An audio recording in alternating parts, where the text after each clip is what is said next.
सच्चिदानंद रूपाय विश्वोत्पत्त्यादिहेतवे तापत्रय विनाशाय श्री कृष्णाय वयं नमः। ब्रह्मानंदं परम सुखदं केवलं ज्ञानमूर्तिं द्वन्द्वातीतं गगनसदृशं तत्त्वमस्यादिलक्ष्यम् एकं नित्यं विमलमचलं सर्वधी साक्षिभूतम् भावातीतं त्रिगुणरहितं सद्गुरुं तं नमामि। बोलिए सच्चिदानंद सद्गुरुदेव भगवान की जय। एक बार फिर सद्गुरुदेव भगवान को कोटि कोटि दंडवत प्रणाम और आदरणीय गुरु भाई बहनों को नमन वंदन। जैसे कि हमारी परंपरा है, हम सब लोग जानते हैं कि हम सत्संग का प्रारंभ सदैव एक भजन से करते हैं। तो आज के भजन के लिए सादर आमंत्रित हैं आदरणीय गुरु बहन श्रीमती लता उपाध्याय जी। जय गुरुदेव। जय गुरुदेव जी, जय गुरुदेव बहन, जय गुरुदेव। बस आज मैं भजन सुनाने जा रही हूँ। हम सत्संगी भाई बहन है तो हमें सदा जीव ब्रह्म की एकता के ही भजन गाना चाहिए, लेकिन कभी कभी हमें अपने शब्द कैसे होना चाहिए। कोई शब्द तो अमृत भरे होते हैं और कोई शब्द विष भरे होते हैं। तो वो शब्द कैसे होते हैं और क्या करते हैं, इसके बारे में मैं कुछ भजन के माध्यम से बताना चाहती हूँ। जय गुरुदेव। बिना विचारे एक शब्द भी बोला ना करो, अमृत के बदले में विष को घोला ना करो। बिना विचारे एक शब्द भी बोला ना करो, अमृत के बदले में विष को घोला ना करो। एक शब्द से टूट जाता है 7 पीढ़ी का प्यार, एक शब्द से टूट जाता है 7 पीढ़ी का प्यार, एक शब्द से जुड़ जाता है दिल का तार, एक शब्द से टूट जाता है दिल का तार। बिना बात बिना काज तुम प्याज के छिलके छीला ना करो, अमृत के बदले में विष को घोला ना करो। बिना विचारे एक शब्द भी बोला ना करो, अमृत के बदले में विष को घोला ना करो। घर में धन होना या ना होना अच्छी बात है, घर में धन होना या ना होना किस्मत की बात है। मुख से मीठे वचन बोलना ये हाथों की बात है, मुख से मीठे वचन बोलना है हाथों की बात। मर्म भरे मर्म मर्म भेद की नहीं, आलू आलू दे दे। क्या हुआ भैया, आवाज नहीं आ रही है? आ रही, गाइए गाइए, आ आइए, रही। गाइए आप, आपकी आवाज आ रही है। मर्म भेद की गांठ किसी की खोला ना करो, अमृत के बदले में विष को घोला ना करो, बिना विचारे एक शब्द भी बोला ना करो, अमृत के बदले में विष को घोला ना करो। मीट सकते हैं लगे हुए भी लोहे के प्रहार, मीट सकते हैं लगे हुए भी लोहे के प्रहार, वचन बाण के घावन भरते कथनी के अनुसार, वचन बाण के घावन भरते कथनी के अनुसार, तके चेर अनमोल वस्तु तुम बेचाना करो, तके शेर अनमोल वस्तु तुम बेचाना करो, अमृत के बदले में विष को घोला ना करो, बिना विचारे बिना विचारे एक शब्द भी बोला ना करो, अमृत के बदले में विष को घोला ना करो। कई कई को दशरथ जी ने दिया वचन का दान, कई कई को दशरथ जी ने दिया वचन का दान, सच्चाई में क्या मिलता है रामायण प्रमाण, सच्चाई में क्या मिलता है रामायण प्रमाण, इधर उधर की कर दुनिया में डोला ना करो, इधर उधर की कर दुनिया में डोला ना करो, अमृत के बदले में विष को घोला ना करो, बिना विचारे एक शब्द भी बोला ना करो, अमृत के बदले में विष को घोला ना करो, विष को घोला ना करो। जय गुरुदेव। जय गुरुदेव जी, जय गुरुदेव बहन। बहुत सुंदर भजन था, शिक्षा देने वाला भजन था, मन को संयम और सही मार्ग पर लाने के लिए एक उत्तम भजन था कि बिना विचारे एक शब्द भी बोला ना करो, अमृत के बदले में विष को घोला ना करो। क्योंकि एक शब्द से ही पुराना से पुराना, कहा गया 7 पीढ़ी का प्यार भी टूट जाता है। तो इसलिए शब्द को सोच समझ कर ही बोलना चाहिए। शब्द ही घाव को भरते हैं, शब्द ही घाव जी देते जी। हैं। इसलिए सदैव वाणी का संयमित प्रयोग होना चाहिए और प्रेम भरे शब्दों से ही किसी से बात करनी चाहिए।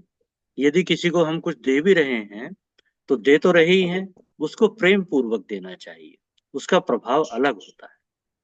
प्रेम पूर्वक। उत्तम बात है इस भजन में जी जो बताई, रामायण का भी उदाहरण दिया कि कैकेयी ने दशरथ ने तो कैकेयी को वचन दिया था कि वो कभी जरूरत के समय पे कोई वर मांग लेंगी, लेकिन उन्होंने उसका कितना खराब दुरुपयोग किया। बुरा बुरा अपने परिवार के लिए, अपने लिए, अपने पुत्र के लिए, सभी के लिए बुरा ही कर दिया और अपयश भी कमाया। तो यही वाणी का प्रभाव है कि वाणी अगर अच्छी होगी तो उत्तम फल देगी, और वाणी अगर लापरवाही से बोली गई होगी, किसी के हित को ध्यान में रखकर नहीं बोली गई होगी, तो वो बुरा भी करती है। बहुत बहुत धन्यवाद आपका, आपने बहुत उत्तम शिक्षाप्रद भजन सुनाया, आपका बहुत आभार है। और अब आदरणीय श्री कुलदीप राय शर्मा जी से सादर निवेदन है कि आज का गुरुदेव का प्रवचन सभी सत्संगी भाई बहनों को सुनवाने की कृपा करें।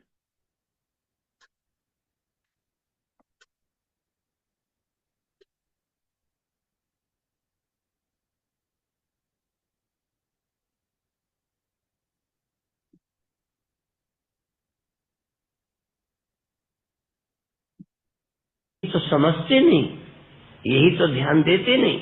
तो ध्यान दो, जागृत हो, सजग हो के देखो क्या क्या हो रहा, और आत्मा से ही हो रहा, आत्मा के रहते हो रहा, और आत्मा वही। अच्छा, कल का स्वप्न दूसरी आत्मा ने देखा था, आज का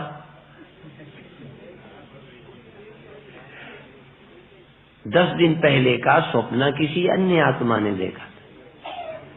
और यदि ये भी लग जाए कि उस दिन का उसने देखा था, इस दिन का दूसरे ने देखा, तो हम कहेंगे दोनों आत्माएं बदली, तो इन दोनों के बदलने को किसने देखा? ये तीसरा वही है जिसके रहते वो आत्मा, दूसरी आत्मा, तीसरी आत्मा, चौथी। इस बात को उस आत्मा ने देखा, इसको उस आत्मा ने, दिख भी जाता है, ऐसा लगता है, तब भी पता चला कि कोई एक आत्मा है जिसने इन आत्माओं के बदलने को भी जाना। ये एक और आत्मा जो बदली नहीं, ये वही है। अर्थात जो साक्षी है यही वास्तविक आत्मा है। हाँ जी, मैं डाल दूंगा उसको। इस प्रतिबोध विदित को प्रतिबोध में जानो, प्रतिबोध में जानो, अलग से मत जानो। कोई बोध न रहे तो अबोध, ये जो बोध का अभाव है इसमें भी जानो, ये भी बोध है ये। अच्छा, ये कुछ न हो तो कैसे जानोगे? इसीलिए ये होना जरूरी है, ये होगा तो ही आत्मा जानी जाएगी। इसलिए ये सृष्टि आत्मा के विज्ञान के ही लिए है, ये आत्मज्ञान के लिए ही है मौत, ये आत्मज्ञान के लिए ही है परिवर्तन, ये आभास, नींद, ये आत्मबोध के लिए है। तुम काहे परेशान हो? काहे रोए मनुआ, आनंद ही आनंद है। अब आखिरी मंत्र और इसके बाद ज्ञानी देवताओं का अहंकार, वो कल। यही चेद अवेदी दत्त, यही चेद अवेदी अथ सत्यमस्ति, की चेद अवेदी दत्त सत्यमस्ति, न चेदिहा वेदी महति विनष्टि। ये बड़ा मजेदार है। यही चेद अवेदी दत्त, यदि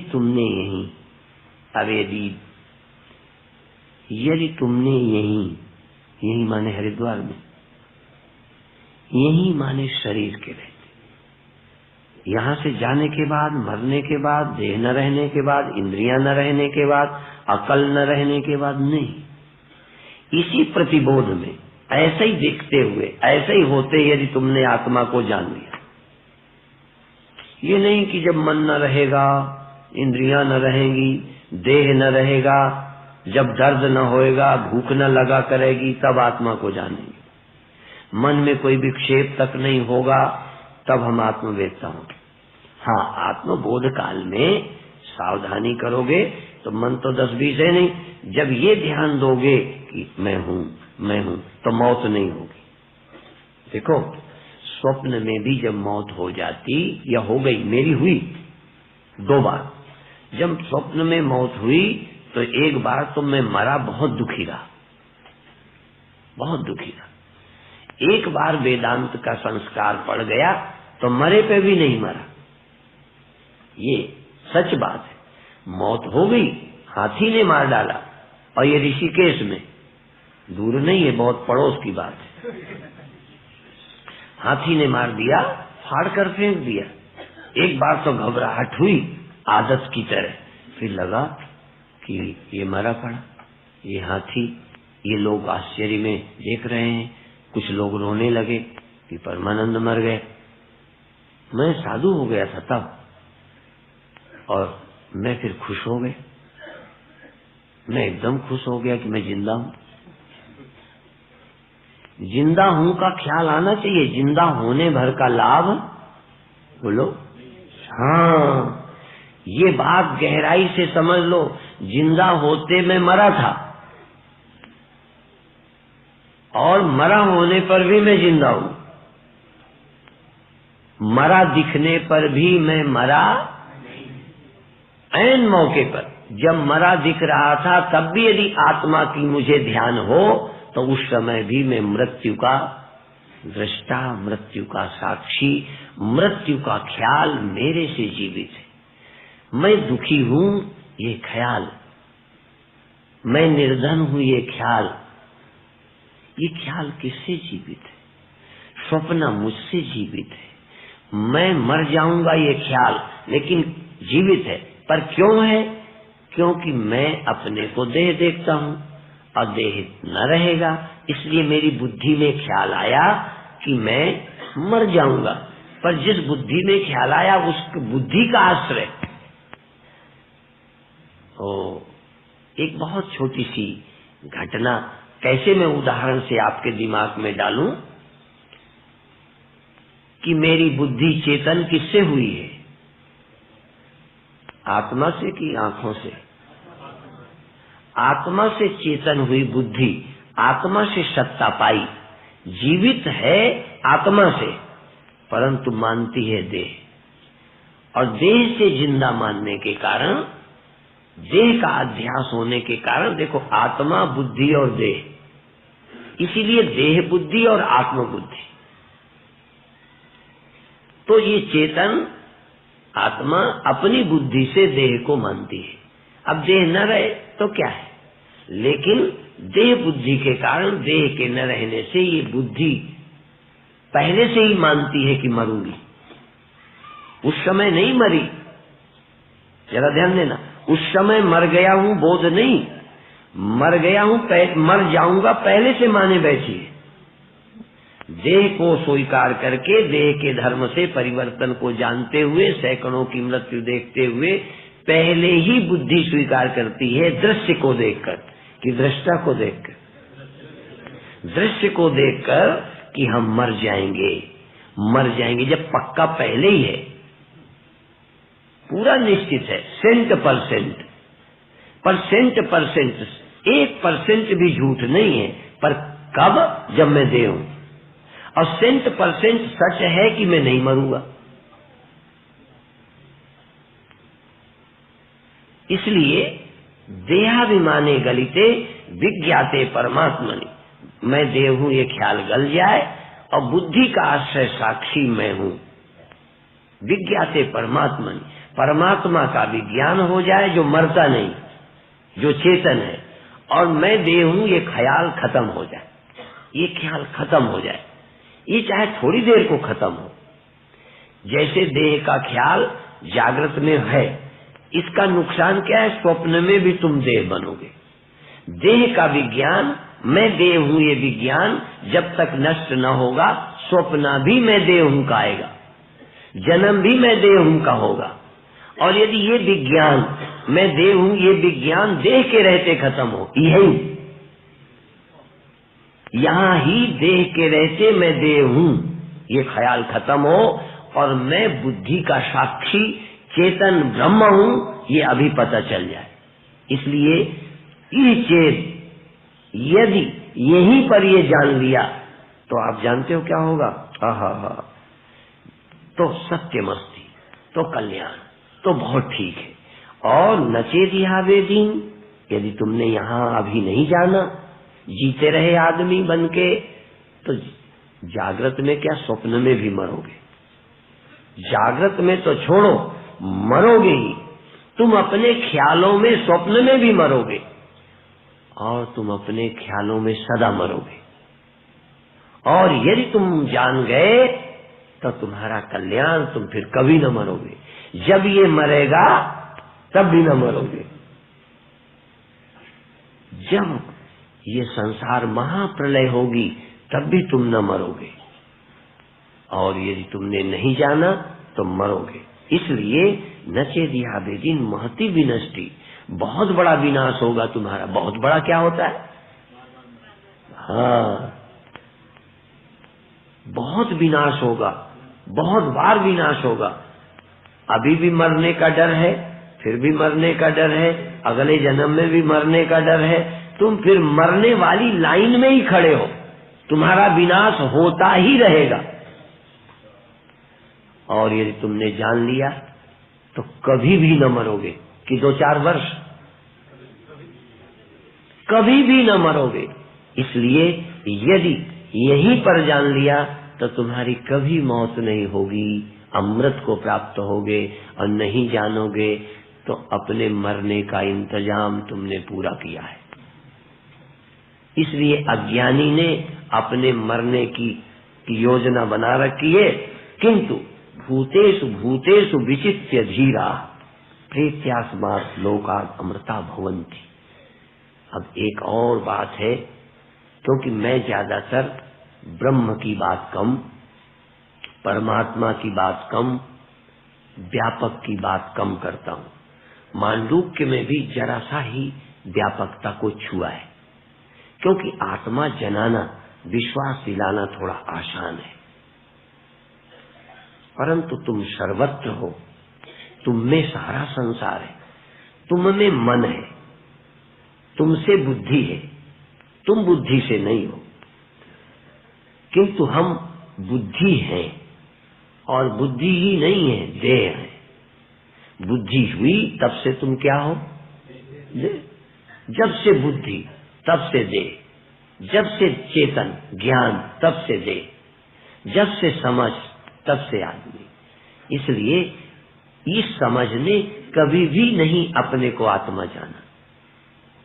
अब और चलो आत्मा जान गए, तो ये इसी मंत्र का आधार, भूतेषु भूतेषु विचित्य धीरा। धीर पुरुष बड़े धैर्य से, बड़ी मेहनत से, बड़ी सावधानी से, जैसे कोई गाली दे तो उस समय क्रोध न आए, बड़ा धीर आदमी हो, नहीं उस समय सहज आ जाता है, क्रोध सहज आता है। मौत आई सहज डर लगता है, सहज लगता है। तो पर यहाँ कहते भूतेषु भूतेषु विचित्य धीरा। इस चेतन आत्मा का भूतेषु भूतेषु विचित्य, केवल यहीं पर आत्मा है ऐसा नहीं, केवल इसी अंतःकरण की आत्मा है, साक्षी है नहीं, यही सब अंतःकरणों में, सर्वत्र सारी सृष्टि में है। इसलिए भूतेषु भूतेषु विचित्य। यदि जन्म होगा तो अंतःकरण होगा और देह होगा, उसमें भी यही आत्मा होगी। यदि फिर होगा तो यही आत्मा होगी। इसलिए एक बात नहीं भी है, पर मैं बताना चाहूंगा कि जन्म और जन्म में यही आत्मा होगी। हर जन्म में आत्मा दूसरी नहीं होगी। दूसरी बात, यही आत्मा इसी देह में नहीं है, यही आत्मा इस देह, इन मनों में भी है। इसलिए गुरु की वंदना में कहा है सर्वधी साक्षी भूतम। इस बुद्धि के साक्षी, इस शरीर के दृष्टा, इस दर्द के ज्ञाता तुम हो, ये तो मानने में कोई कठिनाई, पर मेरे दर्द के ज्ञाता, उनके मन के साक्षी, ये रहस्य समझाना और समझ आना।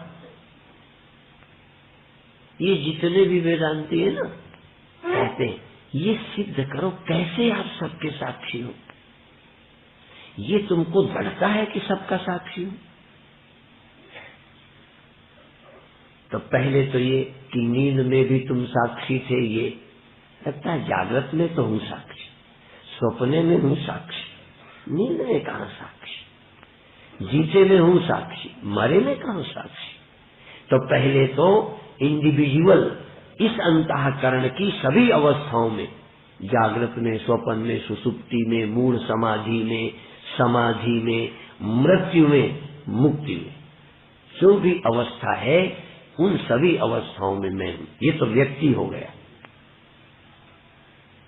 और ये विराट जिससे व्यक्ति हुआ है, जिससे व्यक्तिगत ये मन, और जो इस मन का साक्षी, उसी सत्य में सारा संसार हुआ है। इसलिए जहां जहां भी साक्षी है वो एक ही है। पर इसे मैं अभी मत कहो, मैं कहते भ्रम पड़ जाएगा। साक्षी एक ही है, आत्मा एक ही है, परमात्मा सब में एक ही है, ये तो ठीक लगता है।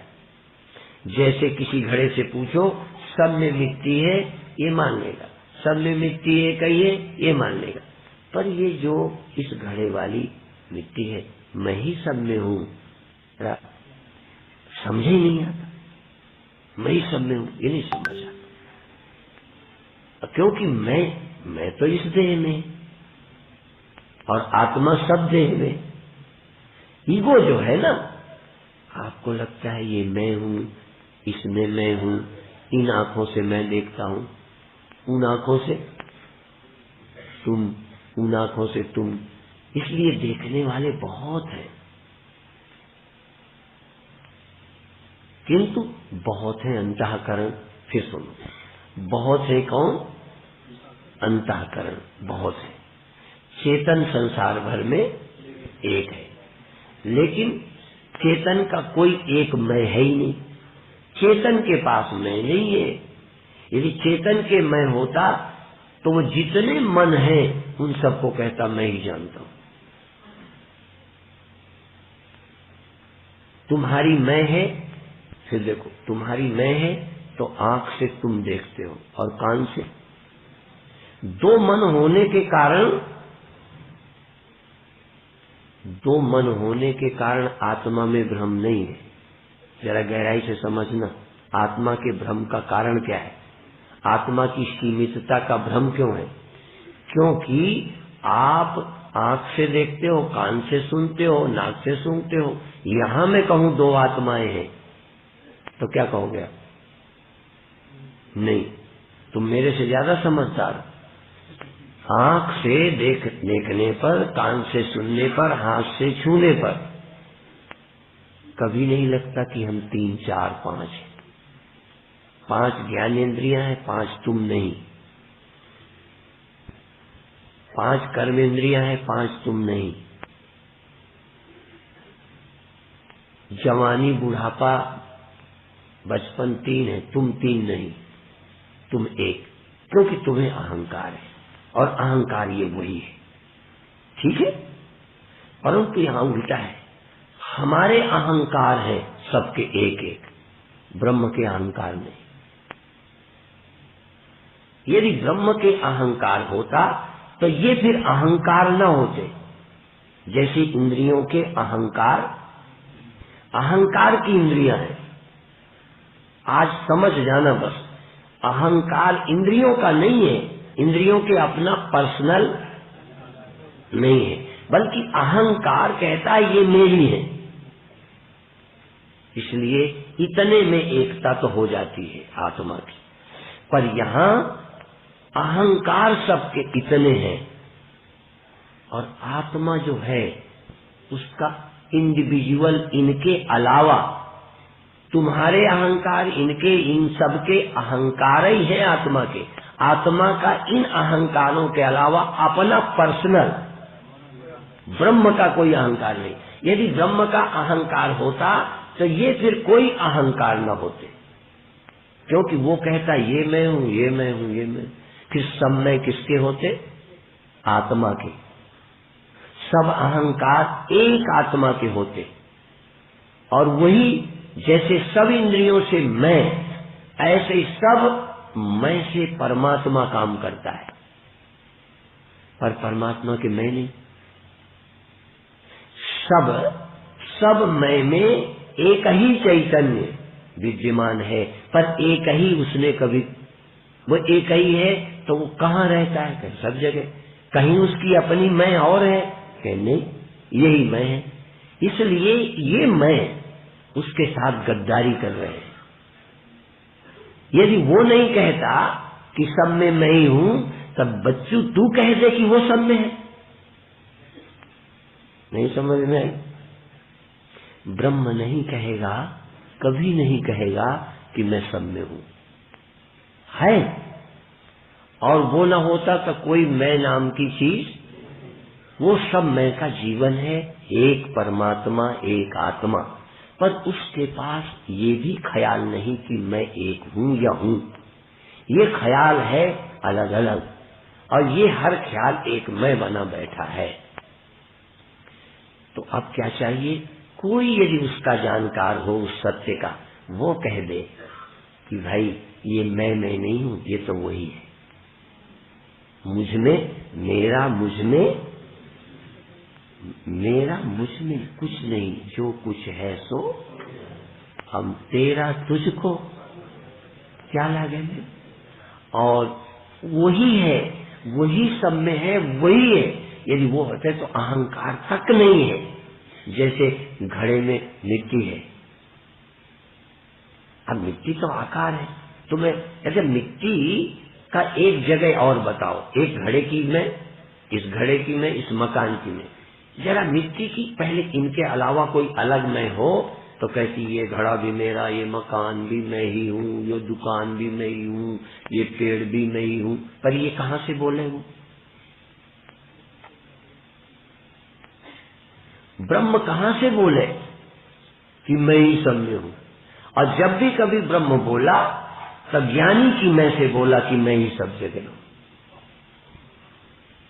ब्रह्म के पास मैं नहीं थी, ज्ञानियों ने, विचारों ने दे दी, तो वहां से बोला मैं सब जगह रहता हूँ। कहीं भी ब्रह्म ने आज तक नहीं कहा होगा, कोई बताए? कृष्ण ने बोला, गुरुओं ने बोला, अवतारों ने बोला, तीर्थंकरों ने बोला, सर्वत्र किसी भक्त ने कहा परमात्मा सब में रहता है, वही हमारा सबका है, उसी की अस्तित्व है। और जिस ज्ञानी ने कहा वो ब्रह्म ही था। इसलिए यदि कोई ब्रह्म है तो गुरु ही ब्रह्म है, और तो कहीं नहीं पाया। गुरुर् ब्रह्मा गुरुर् विष्णु गुरुर्देवो महेश्वरा, गुरु साक्षात परब्रह्म। ये व्यक्ति नहीं है, गुरु ब्रह्म है। और जो ब्रह्म नहीं है वो ब्रह्म सब जगह है, कैसे कहा? ब्रह्म ने तो कहा नहीं। तो ये जाना तो ये ब्रह्म, तो इसे पता चला मैं सर्वत्र हूं। अब ये सर्वत्र किससे कहा? अहंकार से, इस अहंकार से।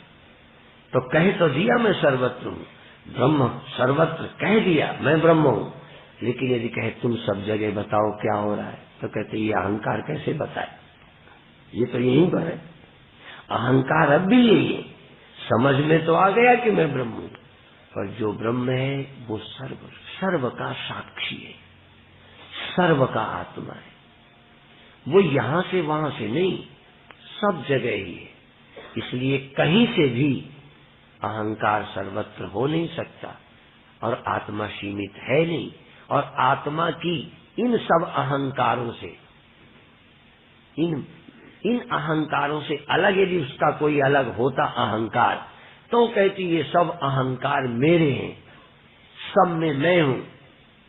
और वो भी कहते देखो वहां सोया हूं, यहाँ जागा हूं, वहां जन्मा हूं, वहां मरा हूं। जैसे कई बार कहते हो दो कान है, तो ये भी बता देती इससे सुनाई नहीं देता, इससे अभी सुनाई देता। नहीं जान जाते, इस आंख से कम दिखने लगा है, इस आंख से दिखना है ना, कोई एक आध दिन के एक आंख से दिखना बंद हो गया है, एक से इससे दिखता है। ऐसे ही ब्रह्म यदि होता कोई तो कहता वहां से मैं नहीं जान पाता, यहां से मैं जानता हूं, यहां से मैं आदमी हूं, यहां से मैं गधा हूं। सबका अभिमान जिसको हो वो ब्रह्म है, पर ऐसा ब्रह्म के पास कोई, इसलिए सब में मैं हूं, कुत्ता बिल्ली सुअर पेड़ पहाड़ सब कुछ मैं हूं। यदि ऐसा कोई बोला है तो ज्ञानी ही बोला है और कोई नहीं बोला। बात समझ में आ गई? तो यदि तुम अहंकार से बोलोगे, एक बार अहंकार का ब्रह्म में विलय कर दो, अपना अहंकार विलय करके ब्रह्म को दे दो, उस अहंकार से ब्रह्म बोल लेगा। जिसका अहंकार ब्रह्मवेत्ता हो गया, ब्रह्म हो गया, उस अहंकार के थ्रू, सब अहंकारों से नहीं बोलेगा, परंतु गड़बड़ी यहां भी रहेगी। बोलेगा तो यहां से कि सब में हूं, पर बोला अहंकार से। और तुम अहंकार से कहोगे यदि सब जगह जानते हो, सब जगह रहते हो, बताओ उसके मन में क्या है, तो ये अहंकार कहेगा मैं नहीं बता सकता, मैंने कहा तो है कि आत्मा ब्रह्म है, मैं अहंकार ब्रह्म हूं नहीं कहा, कोई मैं ब्रह्म नहीं है। यदि इस अहंकार को ब्रह्म मानोगे तो फंस गए। इसीलिए बहुत लोग आज तक ये निश्चय नहीं कर पाए कि आत्मा ब्रह्म है, अयम आत्मा ब्रह्म। ये जो मेरी वो ते तो ही संग समाई, इस मैं में वो समाई है, वो ब्रह्म है। ये मैं, ये जब तक मैं है ब्रह्म नहीं, और जब ब्रह्म है तो मैं नहीं, तो कैसे कहे? इसलिए सब जगह जानने वाला कोई अहंकार नहीं है। एक बार ये तो कहेगा उसके सिवा हम कुछ नहीं है, इससे इसको शांति मिलेगी, अभय मिलेगा, ब्रह्मता मिलेगी, या ब्रह्मता का निर्णय हो जाएगा। पर फिर भी कोई अहंकार वहां से सब जगह देखेगा। ये अहंकार सब इंद्रियों का, इसलिए मैं देखूंगा, मैं सुनूंगा, मैं चखूंगा, मैं छूंगा, लेकिन कोई अहंकार। कृष्ण बोलते हैं कि मैं ही अर्जुन, लेकिन यदि पूछते अर्जुन के मन की, बताओ बाबा जी, तुम बताओ इनके पेट में दर्द कहाँ है, तुम बताओ इसकी रीढ़ में कहाँ है, इसके सिर में कहाँ है, बैठे बैठे किसके पैर दुख गए हैं, बताओ, मेरे से पूछो, मेरे पैर में कहाँ दर्द है। यद्यपि यहां भी प्रवचन में लगा तो दर्द का पता नहीं चला, दर्द का जिक्र किया तो लगा थोड़ा इस पैर पे जरा सा है, नहीं, अपने ही दर्द का पता नहीं रहता, दूसरे के दर्द को कैसे जानूं। इसलिए साक्षी सर्वत्र है, सब बुद्धियों में साक्षी रहता है। परंतु कोई बुद्धि कहे मैं सबकी साक्षी हूं, तो लोग बुद्धि से कहेंगे बताओ, तो बुद्धि कहेगी मैंने उसका बोला, मैंने है कि मैं साक्षी हूं, पर साक्षी के लिए मैं बोला है, इस मैं के लिए साक्षी नहीं बोला। और वो साक्षी तो है ही साक्षी, यहाँ का यहाँ से पूछ लो, वहाँ का वहाँ से पूछ लो, वहाँ का वहाँ से पूछ लो, वहाँ का वहाँ से पूछ लो, यहाँ से वहाँ की क्यों पूछते हो? क्या साक्षी वहाँ नहीं है? बोलो, तो वहाँ से पूछो। इस रोशनी ने कह दिया कि बिजली सर्वत्र है, सब जगह रोशनी मेरी है। अब कोई कहे सब जगह तेरी है तो उस कमरे में कर, कहे उस कमरे में जा, वहाँ कर रही हूँ, उस कमरे में जा, वहाँ कर रही हूँ, उस कमरे में जा, वहाँ कर रही हूँ। यहाँ से क्यों कहता है? यदि यहाँ से मैं सब जगह प्रकाश हूँ तो मेरी व्यापकता खत्म हो जाएगी। यहाँ से प्रकाशने का मतलब ये यहाँ की रोशनी सर्वत्र प्रकाश सकती है, इसका मतलब ताकतवर तो है कि यहाँ से वहाँ तक लाइट फेंक दी, लेकिन तू सर्वत्र नहीं है। केंद्र यहाँ हो गया, सेंटर यहाँ हो गया। तो ब्रह्म का सेंटर ये है क्या कि यहाँ से सब कुछ जानता है? ब्रह्म का सब जगह सेंटर है, सब जगह से जानता है। मुझे अंग्रेजी आती नहीं, अंग्रेजी अशुद्ध होगी, पर विवेकानंद का एक वाक्य कभी थोड़ा पढ़ा था, अंग्रेजी मत सुनना। उन्होंने कहा man is an infinite circle whose circumference nowhere but center is located। Man कौन है, मनुष्य कौन है? कहें जो है तो अनंत, पर उसका सेंटर है, भले विस्तार कितना, लेकिन सेंटर है। और परमात्मा God infinite circle, God is an infinite circle whose circumference nowhere, या whose center is everywhere, whose center everywhere, जिसकी मैं सब जगह, एक जगह नहीं, उसी की मैं सब जगह, उसी का अस्तित्व सब जगह। मेरा अस्तित्व यहाँ, ढेले का अस्तित्व यहाँ, यहाँ से उस ढेले को सत्ता पहुंचाएगा क्या? ये ढेला यहाँ से वहां के ढेले को सत्ता पहुंचा रहा है? बोलो। वो कहता है मैं मिट्टी हूं, तो कोई कहे मेरे को जरा जीवन दे, कहें तेरे को जीवन वहीं से दूंगी। उस घड़े की जान वहीं, इस घड़े की जान वहीं, उस घड़े की। इसलिए ब्रह्म कोई चौथे, सातवें, पांचवें आसमान में, वृंदावन में, मेरे यहाँ सब रहता है, जिससे मैं सब जानूं। ब्रह्म कहीं भी कम नहीं रहता, सर्वत्र समान रहता है। बस इस बात को जानता ज्ञानी है। और जो इस बात को जानता है फिर हूं मैं कहे न कोई, फिर हूं मैं नहीं करता, बड़बड़ नहीं करता। तुम कह भी दो मैं ब्रह्म हूं, तब भी सावधान होकर कहना कि इस मैं के लिए मैंने ब्रह्म नहीं कहा, इस बनावट के लिए मैंने व्यापक। एक घड़े ने कहा मैं व्यापक हूं, तो लोगों ने घड़े को पकड़ लिया, कहना कि घड़े से आवाज निकली है, आवाज तो मिट्टी की है, जो व्यापक है वो व्यापक है, तुम घड़े का मुंह। मैं एक बात कहा करता हूं, बोली कोयल और पकड़ा गया घेंगा, जो घें घें घें बोलता है, कोयल बोली और वो तो उड़ गई, लोगों ने घेंगा को पकड़ लिया। तो जब बोला घें घें, ये क्या चक्कर, नहीं समझ में। तो ब्रह्म बोला मैं व्यापक हूं, और ये अहंकार पकड़ा गया। कहते व्यापक हो तो बताओ मेरे अंदर क्या है, यहां क्या हो रहा है, यही है ना तर्क। इसलिए मैं व्यापक हूं कहना और व्यापक हूं स्पष्ट हो जाना। कौन व्यापक है, ये मैं, इस मैं में व्यापक है, उस मैं में व्यापक है, वही व्यापक है, वही तो वही माने वो भी गड़बड़, वही नहीं कहने फिर तुम राम भगवान तुम भी नहीं, तुम्हारा आत्मा व्यापक है, वो नहीं उसकी आत्मा व्यापक है, मैं नहीं मेरी आत्मा व्यापक है, और आत्मा सबकी एक है। इसलिए कितनी आत्मा व्यापक है, एक ही आत्मा व्यापक है, एक ही परमात्मा है।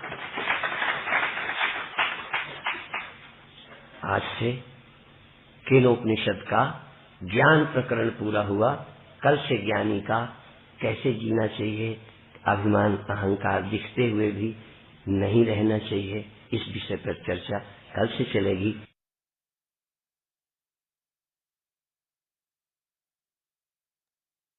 जय गुरुदेव जी, जय गुरुदेव, जय गुरुदेव जी। जय गुरुदेव जी, जय गुरुदेव। आज का भगवान गुरुदेव भगवान का प्रवचन यहीं संपन्न हुआ, और अब इस पर चूंकि ये बहुत सार गर्भित प्रवचन था, सीधे सीधे इस पर अभिव्यक्ति के लिए सादर आमंत्रित हैं आदरणीय गुरु बहन श्रीमती सुदर्शन मुटरेजा जी। श्री सद्गुरुदेवाय नमः। परम वंदनीय प्रातः स्मरणीय गुरुदेव हमें हर तरह से समझा रहे हैं। देखो आत्मा प्राप्त और स्पष्ट है, प्रत्येक बोध में आत्मा है। जरा ध्यान दो, तुम ऑब्जेक्ट से हटकर अपनी आंख को केंद्र की तरफ लाओ। 2 दिनों तक हम लोगों ने सत्संग में आदरणीय स्वामी स्वरूपानंद जी के द्वारा भी सुना, समझा। आत्मा यानी मैं प्रतिबोध में हूं। गुरुदेव कहते हैं तुम ध्यान नहीं देते, सजग हो जाओ, होश पूर्वक देखो। जो जो हो रहा है वो आत्मा के रहते ही हो रहा है। बालपन किसने देखा, जवानी किसने देखी, स्वप्न, जागृत, सुषुप्ति, ये अवस्थाएं किसने देखी? किसी एक चेतन ने। इनको देखने वाले क्या कई थे? कई थे तो उन कईयों को किसने देखा? किसने बताया ये कई हैं? इन कईयों को किसने जाना? वो एक है, वही आत्मा है, साक्षी है। इसको प्रत्येक बोध में पहचानो, जानो। लहरें सागर की पहचान के लिए हैं। ये सृष्टि आत्मा को पहचानने जानने के लिए ही है। रचना ही तो रचयिता को जानेगी। रचना नहीं होगी तो रचयिता को कौन जानेगा? ये मौत, ये परिवर्तन आत्मज्ञान के लिए ही है। आभास की रचना जीव की आत्मा को जानने के लिए है। अब गुरुदेव अगला मंत्र समझाते हैं। गुरुदेव कहते हैं यदि तुमने शरीर रहते रहते, इंद्रियां रहते रहते, मन रहते रहते ही आत्मा जान ली तो जान पाओगे। अगर तुम ये सोचते हो कि शरीर छूट जाने के बाद, मन के संकल्प विकल्प लय हो जाने के बाद तुम आत्मस्थ होगे, तो ऐसा नहीं है। एक बार वेदांत का संस्कार गहरा हो जाए और मैं हूं स्मरण रहे, अपना स्मरण न भूले, मैं हूं मैं हूं मैं हूं, ये स्मरण रहे, तो मरने पर भी, जिसको अभी तक हम लोग मरना मानते हैं, नहीं मरोगे। गुरुदेव ने अपनी बात बताई, स्वप्न में देखा मैं मर गया था, लोग कह रहे थे ये मर गए, और मैं भी देख रहा था कि मैं पड़ा हूं, पर वेदांत का संस्कार पड़ चुका था और उसके कारण मैं ये देख सका और मैं खुश हुआ, अरे मैं तो मरकर भी नहीं मरा, मैं तो जिंदा हूं, जिंदा होने पर मरा था और मरे होने पर जिंदा रहा। गुरुदेव आगे समझाते हैं, मैं दुखी हूं, मैं मर गया, इस ख्याल को जीवन कौन दे रहा है? इसको जीवन भी मुझसे ही मिल रहा है। यहाँ ही देह रहते रहते मैं देह हूं, ये ख्याल खत्म हो तो पता चल जाएगा कि मैं बुद्धि का साक्षी ब्रह्म हूं। इस शरीर को जीवन मैं ही दे रहा हूँ, मैं चेतन जीवन दे रहा हूँ, और सारे ख्यालों को जीवन मैं दे रहा हूँ। और अगर ये ख्याल गिर जाए और ये हमें समझ आ जाए कि मैं देह नहीं हूँ, और ये फिर इन ख्यालों को सत्ता मैं नहीं दूंगा, तो मैं ये जान जाऊंगा, मुझ में इतनी सामर्थ्य आ जाएगी कि मैं जान पाऊंगा कि बुद्धि का साक्षी ब्रह्म हूँ। अगर नहीं जाना तो जागृत में तो मरोगे ही, सपने में भी मरोगे। सपने हम वही देखते हैं जो हमारा जागृत होता है, ख्यालों में भी मरोगे। और अगर जान लिया तो महाप्रलय में भी नहीं मरोगे, अमृत को प्राप्त होगे। गुरुदेव ने आगे समझाया, तुमने जान लिया तुम शरीर नहीं, शरीर के प्रकाशक हो, तुम आत्मा हो। लेकिन आगे गुरुदेव कहते इतना भी जाना, इतना ही जानना काफी नहीं है, तुम ये जानो कि तुम व्यापक हो, बुद्धि मुझ में है, मैं बुद्धि का साक्षी हूँ, मैं बुद्धि का प्रकाशक हूँ। धीर पुरुष बहुत सावधानी से समझते हैं, अनुभव करते हैं कि ये आत्मा केवल यहाँ का ही नहीं, यानी ये सिर्फ मेरे ही शरीर का नहीं, बल्कि सब भूत प्राणियों का प्रकाशक है। यानी साक्षी तत्व, ये साक्षी तत्व ही आत्मा है, ये व्यापक है। शरीर में आत्मा नहीं है, बल्कि आत्मा में शरीर है। इंद्रियां, मन, बुद्धि, सारा विश्व ब्रह्मांड आत्मा में है। हर जन्म में यही आत्मा होगी। इसी शरीर को ही नहीं, सब शरीरों, सब अंतःकरणों की साक्षी आत्मा है। इसीलिए जब हम गुरु वंदना करते हैं तो हम कहते हैं सर्वदी साक्षी भूतम। सर्व माने सबकी, धी माने बुद्धि। ये साक्षी जो है भी सबकी बुद्धियों के साक्षी गुरुदेव है, क्योंकि गुरुदेव साक्षी है। गुरु शरीर नहीं होता, वो साक्षी है। ये रहस्य रघुनाथ कर वेग न जाने कोय, जो जाने रघुपति कृपा सपने मोह न होए। गुरुदेव कहते हैं तुम्हें कैसे अनुभव हो, तो पहले तुम गौर से देखो, जागृत स्वप्न सुषुप्ति जन्म मरण सुख दुख जो हुआ, वहां वहां सबके साथ तुम थे या नहीं थे? और अगर नहीं तो सब जाना किसने? ये तो हुई व्यक्तिगत बात। ये फिर अब गुरुदेव कहते इतना तो फिर भी तुमको समझाओ तो तुम समझ जाओगे, फिर भी आसानी से तुम्हारे ध्यान में ये बात उतर आएगी। लेकिन ये ही तुम आत्मा व्यापक हो, ये समझो, आत्मा एक है, तुम आत्मा हो, ये तुमको समझना आसान है और समझाया भी जा सकता है, तुम्हारे ध्यान में बात उतर भी सकती है। लेकिन ये ही आत्मा व्यापक है, इसे समझो। परमात्मा एक है, साक्षी एक है, चेतन एक है, सारे अंतःकरणों का साक्षी यही है। पर इसे तुम अभी मैं नहीं कहना, गुरुदेव कहता है अगर तुम्हें समझ में आ जाए शाब्दिक रूप से तो इसे अभी तुम मैं नहीं कहना, अन्यथा भ्रम में पड़ जाओगे। समझो, चेतन का चेतन का अपना कोई मैं नहीं है। आत्मा के सीमित होने का भ्रम क्यों है? क्योंकि चेतन का अपना मैं नहीं है। ये बात गुरुदेव ने इस प्रकार समझाई, जैसे आंख के देखने पर, कान के सुनने पर, हाथ से छूने पर कभी नहीं लगता कि मैं 3 4 5 हूँ। 5 ज्ञानेंद्रियां हैं पर तुम 5 नहीं हो, 5 कर्मेंद्रियां हैं पर तुम 5 नहीं हो, बचपन जवानी बुढ़ापा 3 है पर तुम 3 नहीं हो। तुम ये बात तुम्हें यहाँ तक तो बहुत अच्छे से समझ आती है। तुम्हारा एक अहम है, एक ईगो है, मैं है, ब्रह्म का अहंकार नहीं है। जैसे अगर इंद्रियों का अपना अपना अहंकार होता तो तुम्हारा अहंकार ना हो सकता। इंद्रियों का अहंकार पर्सनल नहीं है, इसीलिए तुम कहते हो ये सब इंद्रियां मेरी हैं, इसीलिए अहंकार मानता है ये सब मेरे हैं, क्योंकि उनके अपने पर्सनल अहंकार नहीं है। गुरुदेव कहते हैं यहाँ तक तो तुम्हारी एकता हो जाती है, यहाँ तक तो तुम एकता तुम्हारी समझ में आता है कि इन सब में एक मैं हूं। अब आगे चलो, चेतन का अपना अहंकार होता तो जो अलग अलग अनेक मैं है ये पर्सनल मैं ना होते।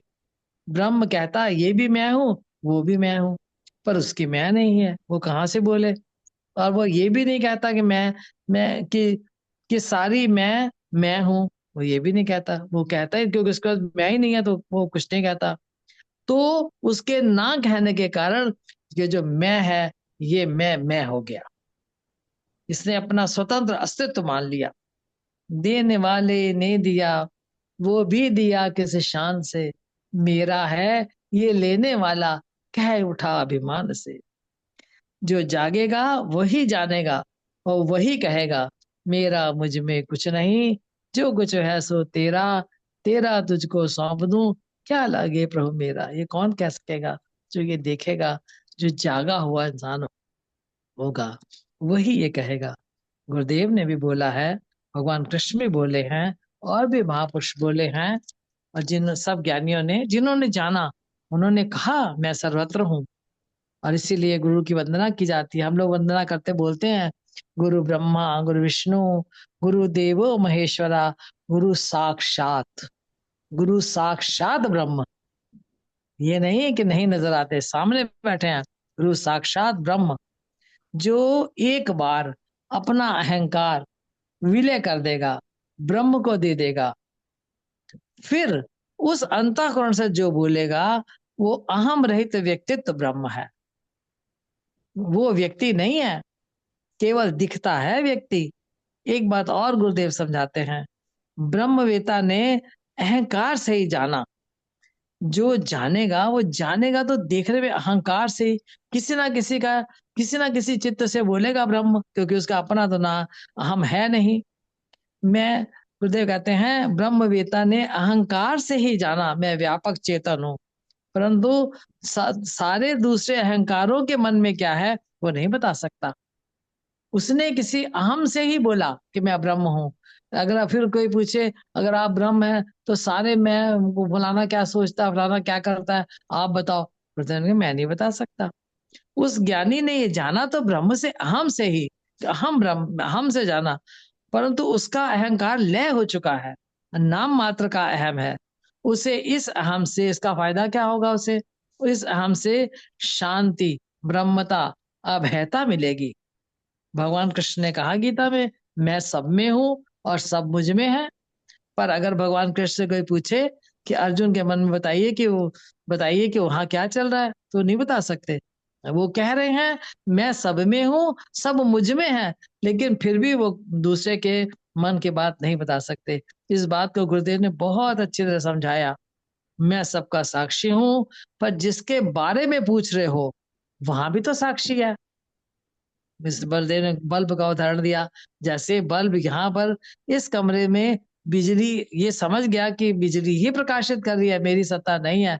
तो अब कोई पूछे कि आप दूसरे कमरे को प्रकाशित करो, तो वहां भी तो बिजली से बल्ब लगा प्रकाश दे रहा है, उसी से पूछो उसके बारे में। जैसे मिट्टी इस घड़े को यहाँ से घड़ा बना रही है, उस घड़े को वही मिट्टी घड़ा तो बना रही है, पर वहां से, यहाँ से नहीं। ब्रह्म सर्वत्र समान रहता है। इस शरीर से बोला है, इस अंतःकरण से बोला है, पर तुम भ्रमित मत होना, ज्ञानी अंतःकरण नहीं है, अहंकार ब्रह्म नहीं है, इस मैं में वो समाया है। सारे मैं ब्रह्म के अहंकार हैं, पर वो अहंकार नहीं है। बोला वो घड़े से, पर बोला ब्रह्म, घड़ा नहीं बोला। ये बात स्पष्ट रहे। तुम घड़े को मत पकड़ लेना, घड़े के द्वारा बोला ब्रह्म, बोला तो ब्रह्म घड़े से ही, लेकिन घड़ा नहीं बोला। इसी के साथ मैं अपनी वाणी को विराम देती हूँ। और गुरुदेव भगवान ने कहा कि आज ये केनोपनिषद यहाँ पर संपूर्ण हुआ। श्री सत गुरुदेवाय नमः। जय गुरुदेव जी, जय गुरुदेव बहन। जय गुरुदेव बहुत जय। बहुत आभार आपका। आपने पूरे प्रवचन पर सार रूप से बहुत सुंदर अभिव्यक्ति दी और गुरुदेव के बताए ज्ञान को स्पष्ट रूप से समझाने का बहुत सुंदर प्रयास किया। आपका बहुत बहुत धन्यवाद, बहुत बहुत आभार। और अभी हमारे पास थोड़ा सा समय भी है, 2 मिनट का, और 2 मिनट हम और भी ले ही लेते हैं। तो अब आदरणीय कमल किशोर पांडे जी सादर आमंत्रित हैं कि वो आज के प्रवचन पर सार रूप से कुछ भी, जो कुछ वो उचित समझें, उद्बोधन दें और उसके बाद कार्यक्रम का समापन करने की उनकी कृपा तबीयत करें। ठीक नहीं है जी अभी। अच्छा, तबीयत ठीक नहीं है? उनकी ओहो। तबीयत ठीक नहीं है। अच्छा तो अच्छा। आज हमारे पास स्वामी एस से लिखा है, मैंने एस पहले लिखा है, इसलिए आपको कंफ्यूज हो गए हाँ होंगे। जी। नहीं एस नहीं नहीं, अनंत है। स्वरूप जी, जी जी स्वामी जी। अनंत स्वरूप जी। वो जी एस पे आदरण लिखने से, हाँ हाँ। जी जी, मैं समझ गया। आदरणीय स्वामी आनंद स्वरूप जी सादर, निवेदन है उनसे कि आज के प्रवचन पर सार रूप से कुछ उद्बोधन देने की कृपा करें और फिर कार्यक्रम का समापन भी करने की कृपा करें। बोलिए गुरुदेव भगवान की जय। मेरी आवाज पहुंच रही है जी? पहुंच जी रही है जी जी। भाई। आ रही है। जी आज का प्रवचन बड़ा गंभीर है और पूरी तरह से समझने लायक है। जैसा कि सुदर्शन बहन ने बहुत अच्छे प्रयास करके जो गुरुदेव ने अपनी वाणी में स्पष्ट किया था उसको और अच्छे से स्पष्ट किया है।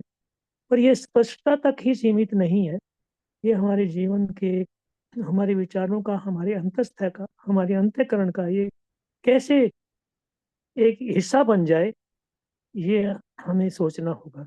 इसके ऊपर हमें विचार करना होगा। सचमुच गुरुदेव ने जो फरमाया उसको हम अपने शब्दों में कहने के समर्थ पैदा कर लेते हैं तो ठीक, बहुत बड़ी उत्तम श्रेष्ठता है। लेकिन भीतर ये हमारे विज्ञान बन जाए, ये ज्ञान हमारा विज्ञान बन जाए, और इस विज्ञान से हम, इसका लाभ तभी होगा जब ये विज्ञान बनेगा।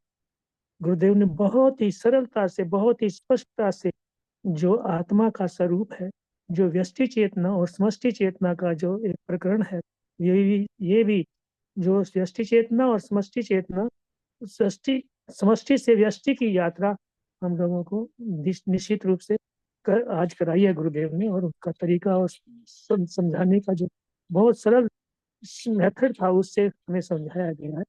तो इसको और स्पष्ट करते हुए सुनते सुनते एक स्पष्ट बात हुई कि जैसे जैसे ये हमारे कमरे में बिजली जल रही है, रोशनी हो रही है, किसी भी माध्यम से हो रही है, वो रोशनी का आधार क्या है? बिजली है। और दूसरे कमरे की बिजली का आधार भी क्या होगा? अगर वो प्रकाशित हो रही है तो दूसरे कमरे का भी आधार क्या होगा? बिजली होगी। ये मेरे कमरे का ही नहीं, अन्य जितने भी जहां जहां ये रोशनी हो रही है उन सब का आधार वो केवल एक बिजली ही है। जहां एक बिजली चल रही है और वो कहे कि मैं बिजली से प्रकाशित हूँ, बिजली मुझसे, मैं उसको व्यापक कर रहा हूँ, मेरे से चल रही है, मैं उसके कारण से प्रकाशित हो रहा हूँ, तो ये गलत नहीं होगा। लेकिन वो अगर कहे, अपना अहम डाले कि ये प्रकाश मेरा ही है और बिजली को मैं नहीं जानता, तो फिर वो व्यापकता उसकी सीमितता में बदल जाएगी। तो हमें व्यष्टि चेतना और समष्टि चेतना का जो आज बोध कराया कि सब सब जगत में, सब, अभी गुरुदेव ने फरमाया था कि जो जो मन है वो चेतन से प्रकाशित है, मन से बुद्धि से प्रकाशित है, बुद्धि मन से प्रकाशित है, और मन से इंद्रियां प्रकाशित हैं, और इंद्रियों से जगत प्रकाशित है। तो इंद्रियों से जगत प्रकाशित है, अर्थात इस जगत तो बहुत बड़ी व्यष्टि है। वो प्रकाशित किससे? केवल जो मेरी मेरी जो चेतना है, जो अभी जिसे मैं व्यष्टि चेतना कह रहा हूँ, यही। और सभी की ये व्यस्त जो समस्त व्यष्टि चेतना है, यही सब चेतनाओं का, सभी चेतनाएं इसी के आधार से, जैसे एक बिजली सबको प्रकाशित करती है, ऐसे ही एक व्यष्टि चेतना है से के कारण ही कोई व्यष्टि चेतना सब चेतनाओं का आधार है, और उससे सारा जगत जो है प्रकाशित हो रहा है। इस बात को गहरे से अपने अपने मन से, अपने इसको विज्ञान बनाकर अपने हम अंदर अंतःकरण में स्थापित करें। यही गुरुदेव चाहते हैं, और यही बहुत स्पष्ट हो जाना चाहिए।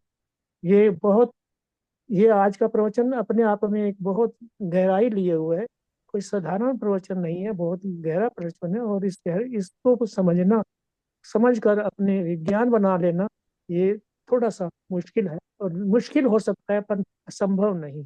किसी एक गुरुदेव भगवान ने अगर इसको पाया है, तो बाकी लोग भी हम चेष्टा करें, मेहनत करें, तो निश्चित रूप से मेरा तो यही निवेदन है कि हम भी जो सुनते हैं वो हमारी विज्ञान बनकर हमारी जीवन में उतरे, और भावुक बनकर हमारे व्यस्त वो जो प्रकट हो, वो भाव बनकर प्रकट होगा, व्यवहार में से प्रकट होगा, हमारी वाणी से प्रकट होगा, हमारे हमारी चेष्टाओं से प्रभावित होगा। तो हम देखें, समझें और टेस्ट करें अपने आप को। लेबोरेटरी बाहर नहीं जाना हमें टेस्ट करने के लिए, हम स्वयं में ही ये सब करेंगे। जब होगा तो अपने आप में हमें अनुभव होगा कि हाँ, अब हमारे ऊपर जो प्रवचनों का प्रभाव है वो जीवन में निश्चित रूप से प्रकट हो रहा है। और इस प्रकट के लिए जो है हमें अपने आप को अब हम तैयार हैं निश्चित रूप से, क्योंकि लगातार जुड़ने वाले मेरे गुरु बहन भाई, अगर प्रयास ना होता तो वो जुड़ भी ना पाते। और जुड़ गए हो तो अब जुड़ ही जाओ, ऐसे जुड़ जाओ कि फिर यहाँ से इतना जुड़ाव हो जाए कि फिर ये जीवन में सहजता से हमारे जीवन में उतर पड़े। और मैं तो बार बार कहता हूँ, सहजता, सरलता और जो है स्पष्टता हमारी वाणी में जो है, निर्मलता आए, हमारा जीवन, हमारा कल्याण इसी में। यही अगर हो जाए, हम सरल हो जाएं, सहज हो जाएं और बिल्कुल सुंदर हो जाएं। सुंदर कब होंगे? सुंदरता जो परमात्मा ने दी है तो वो तो दी हुई है, लेकिन हम अपने आप में सुंदर हो सकते हैं, चाहे कुरूप भी हो, चाहे रंग कैसा भी हो, चाहे चेहरा कैसा भी हो, लेकिन हमारा व्यवहारिक, हमारी बोलचाल, हमारी वाणी में माधुर्य हो, तो हम निश्चित रूप से उस माधुर्य के बल से अपनी सुंदरता को बढ़ा सकते हैं। और वो जो सुंदरता होती है वो नष्ट नहीं होती, वो कभी हमेशा बनी रहती है। और उसके बने रहने से हमारे अंदर जो एक शांति हमें मिलती है, जो स्थायित्व मिलता है, जो समता मिलती है, जो रमता, उसमें समता में रमता है। जो जब कोई व्यक्ति समता में रमता है तो निश्चित रूप से वो अपने आप में एक अद्वितीय अलौकिक शक्ति का मालिक बन जाता है। तो हम भी उस अलौकिक और शक्ति का जो है, हम भी अपने ऊपर, हमारे ऊपर भी असर हो, और वो हमारी व्यवहार में, हमारे चेतना में, हमारे विचारों से प्रकट हो। ऐसी सब कामना करता हूँ और प्रार्थना करता हूँ कि हम लोग ज्ञान को विज्ञान बना दें, ज्ञान को विज्ञान के माध्यम से आगे बढ़ा दें, तो धीरे धीरे हमारे जीवन में उतर जाए। बस यही मैं कल्पना करता हूँ, और यही मुझे भी लगा है। गुरुदेव ने शुरू में भी कहा था कि हमसे ही सारा जगत, ये समष्टि जगत, जितना भी समष्टि जगत है वो मुझसे प्रकाशित है। और कैसे प्रकाशित है, उनकी पूरी की पूरी व्याख्या गुरुदेव ने अपने प्रवचनों के माध्यम, इस प्रवचन के माध्यम से की है। तो इसी के साथ मैं अपनी वाणी को विराम देते हुए धन्यवाद, धन्यवाद नागपाल जी। बहुत बहुत धन्यवाद, बहुत धन्यवाद, बहुत सुंदर। हाँ, मैं 2 शब्द जरा आपके निवेदन में करना चाहता हूँ, कर दूं? जी हाँ जी। ऐसा है, अभी अभी जैसे श्री नागपाल जी ने, श्री अपना आनंद स्वरूप जी ने, और मैं नाम फिर भी हम चेंज कर, कई बार मिस्टेक से कह देते हैं, श्री स्वामी आनंद स्वरूप जी ही कहना चाहिए उनको। जैसे आपने बताया कि वो लोग बड़े सौभाग्यशाली हैं जो इस ग्रुप में आकर, जुड़कर और इस ब्रह्मनिष्ठ गुरु की वाणी को सुनते हैं और अनुसरण करने का कोशिश करते हैं। और इसीलिए मैं काफी दिनों से देख रहा हूँ, कोमल मल्होत्रा जी, सुदर्शन जी की बेटी हैं, नागपुर में हैं, एक एकेडमी, एक एजुकेशन एकेडमी चला रहे हैं, वहां पे बहुत व्यस्त हैं, फिर भी उनको आने के समय नहीं होता, फिर भी वो समय निकाल कर इसमें आ रहे हैं। तो आपका, कोमल जी, आपका बहुत बहुत स्वागत है, बहुत बहुत अभिनंदन है, और आप इसमें जुड़ते रहिए, और हमें बहुत अच्छा लग रहा है। आप एक बार अपना वीडियो ऑन करके जरा शेयर करेंगे कि आपको कैसा लग रहा है इस ग्रुप में आना। कोमल मल्होत्रा जी,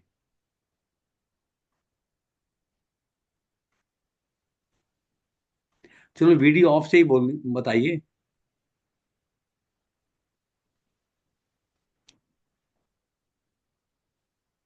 हाँ, नहीं कुछ कह पा रहे। सुदर्शन जी, आपको पता होगा इनके क्या हाँ क्या जी, हाँ अवस्था जी, है? हाँ जी। हाँ जी, मैंने म्यूट कर लिया था, कोई हाँ बच्चे जी, आए थे तो म्यूट कर हाँ जी। लिया था। अब मैं अनम्यूट हूँ। हाँ। तो एक मिनट, एक मिनट, जस्ट ए मिनट, मैं देखता हूँ। ए, हाँ मैं हाँ, अब अनम्यूट हूँ। हाँ जी, हाँ जी, हाँ हूँ। कीजिए। हाँ, अभी आप अनम्यूट कर सकते हैं। मैं अनम्यूट हूँ। अब मैंने म्यूट किया था, इसलिए मैं आपको आवाज नहीं मेरी पहुंच रही थी। नहीं तो नहीं, मुझे तो अभी क्योंकि बच्चे बीच में एक अभी चक्कर। हाँ जी, कोमल मल्होत्रा जी, अभी आप अनम्यूट कर सकते हैं।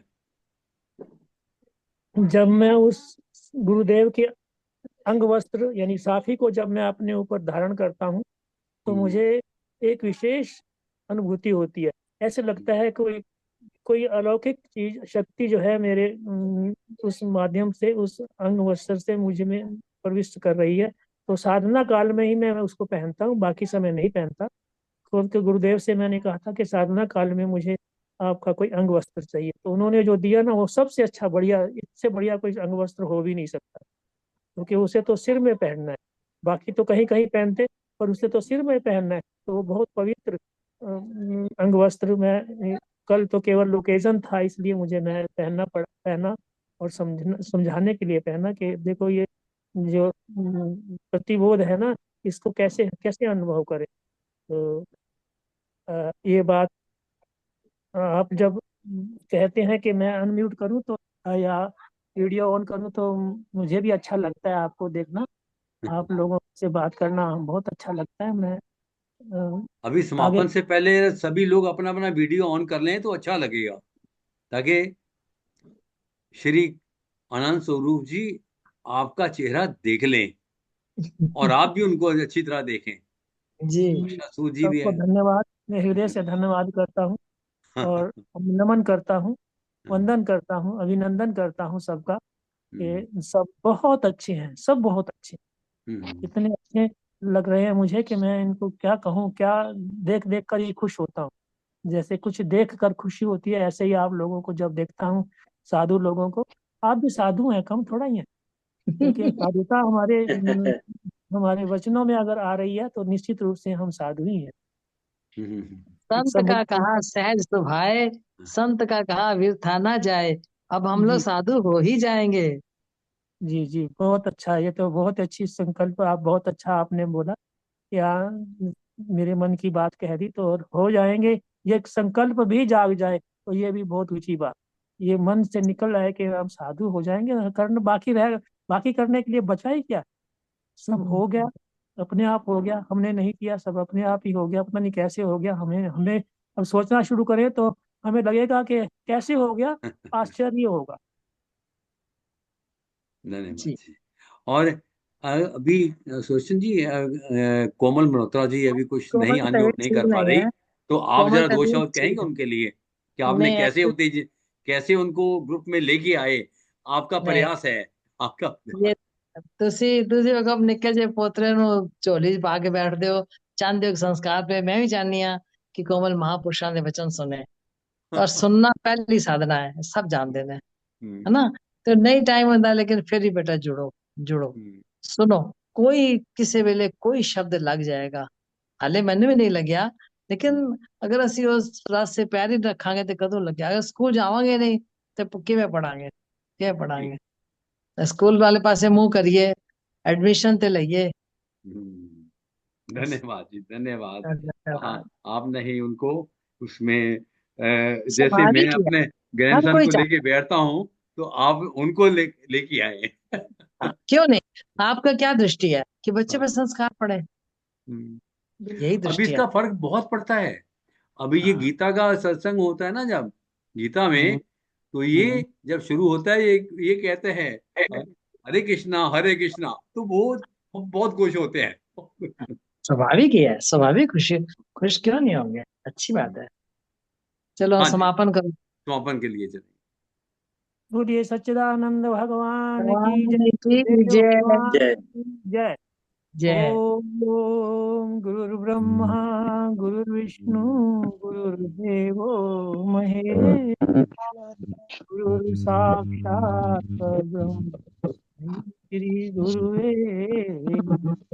ध्यानमूलं गुरुर्मूर्ति पूजा पूजामूलं गुरुपदं मूलं गुरुर्वाक्यं मोक्षमूलं गुरु गुरु कृपा सर्वे भवन्तु सुखिनः, भवन्तु सुखिनः सर्वे सन्तु निरामया सर्वे भद्राणि पश्यन्तु मा कश्चित् दुःखभाग् भवेत्। ओम शांति शांति।